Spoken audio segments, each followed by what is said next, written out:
మొదటగా ఈ పవిత్ర శ్లోకాన్ని భగవద్గీత అధ్యాయము 8 శ్లోకము 3ను పరిశీలిద్దాం.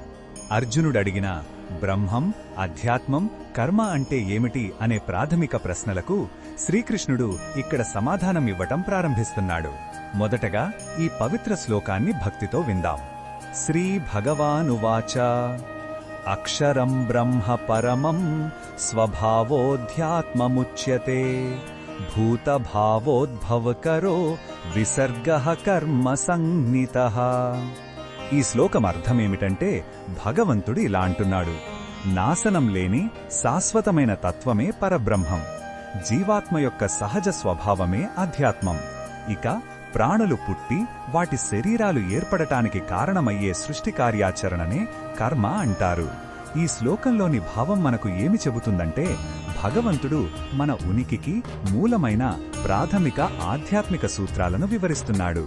శాశ్వత సత్యం, మన నిజ స్వరూపం, మనల్ని బంధించే చర్యలు అనే 3 విషయాలపై స్పష్టత ఇస్తున్నాడు. ఇది మనలోని గందరగోళాన్ని తొలగించి జ్ఞాన మార్గాన్ని చూపుతుంది.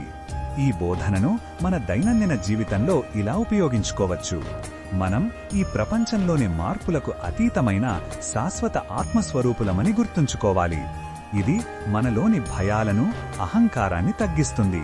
మనం చేసే ప్రతి పనికి బాధ్యత వహించి ఫలాపేక్ష లేకుండా మన కర్తవ్యాన్ని నిర్వర్తించాలి. మరిన్ని భగవద్గీత శ్లోకాల అర్థాన్ని తెలుసుకోవాలంటే మా తదుపరి వీడియోలను తప్పకుండా చూడండి.